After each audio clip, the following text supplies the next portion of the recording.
I've shared with you in the past that I have um, I receive every single day. I get a daily meditation from Richard Rohr, um, and I'm going to share a little bit from that and talk a little bit coming out of what he talked about in today's meditation.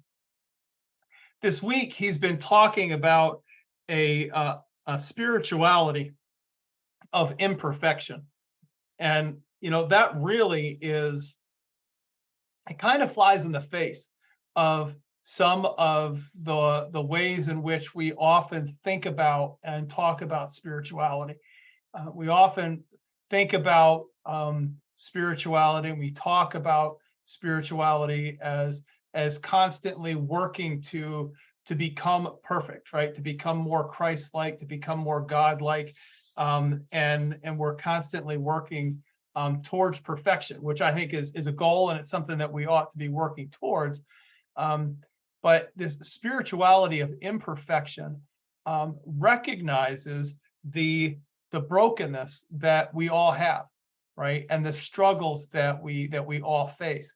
It's like the every time the AA gets together, one of the things that is part of their daily beginning of their meetings, at least the group that I would go to every now and then, they talk about working towards spiritual progress, not spiritual perfection, and that there's a difference in the language, right? Not spiritual perfection, because we're never going to achieve that here, but spiritual progress, recognizing that we can take steps from where we are to go to another place. We can deepen our relationship with God. We can deepen our relationship with other people. We can grow and we can mature. So spiritual progress, not spiritual perfection. I think that language is helpful. I find it helpful anyway. So the meditation this morning was talking about strength and weakness, and Richard Rohr, he talks about Paul's words in Second Corinthians, when he talks about, my power is best at weakness, where Paul finds his strength in his weakness, where he says in the end of Second Corinthians chapter 12, he says, "For it is when I am weak that I am strong." And I found myself thinking about that off and on all day today, because I am extremely weak today, and I'm extremely weak. I've been extremely weak this entire week. This is an off chemo week for me, so this should be a really strong week for me, and it's not. And I don't know what that is. Um, other than this is the fifth round of chemotherapy, and chemotherapy is hard. But I'm just not bouncing back, and I don't have all the energy that I used to have. And and yet and yet in the midst of a lot of naps and not having a ton of energy, there's strength. And and and what Richard Rohr talks about is being able to see that God's strength is sufficient for us, that it's God's strength that gives us power in the midst of times where we feel like we have nothing to add.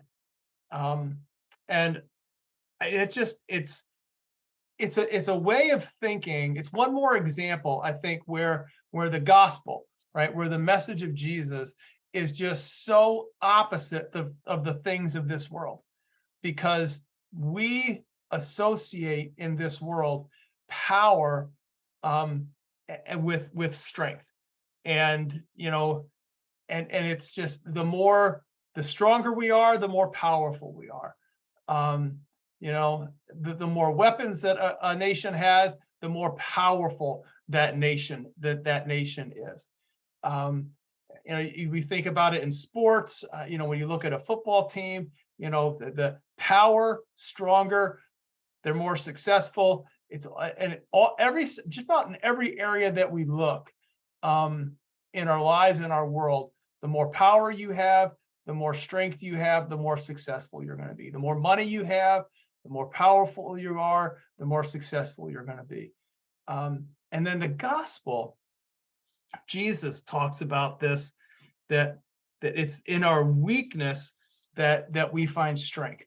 And when we think about the person of Jesus, there's seasons in Jesus' life where you would look at Jesus and you would say that the entire way that he lived and moved and had his being was nothing but weakness. When you think about Jesus, standing before the guards and they're beating him and he's not responsive, right? And he allows that to happen. When he stands before Pilate and he doesn't defend himself, really. He just kind of he's there as he allows himself to go to the cross and allows himself to be crucified. We would look at that in a worldly way with worldly eyes and sit there and go, well, that is just the epitome of weakness. And yet it is in that moment where Christ is claiming victory, where it's in that weakness that he is made strong. It's in that offering of himself that he is bringing restoration and healing and transformation for not just for individuals, but for all of humanity. In my weakness, I am made strong. And I think that there's times for us as we travel through life where we walk through seasons where our initial reaction is to look at the season and to say, wow, this is a difficult season. It's a hard season. I feel weak. I don't feel like I have anything to offer. And so I must be failing. And I think there's a different way to look at it. I think the different way to look at it is to, rather than look at it as a struggle, rather than look at it as if we're failing, to look and to ask, where the Spirit of God is working in the midst of that season, and where God is getting ready to redeem, to restore, to transform our weakness into something that is going to be redemptive for the kingdom of God. It's going to be redemptive for the relationships that we are a part of. All through the scriptures, that's what we see. That redemption, that transformation, that restoration. And a lot of it comes out of things that we would look at in the world's eyes and say are weakness. So that's where I was today. What I've been thinking about, this idea of finding strength in weakness, and how that continually is a theme that moves its way through the scriptures.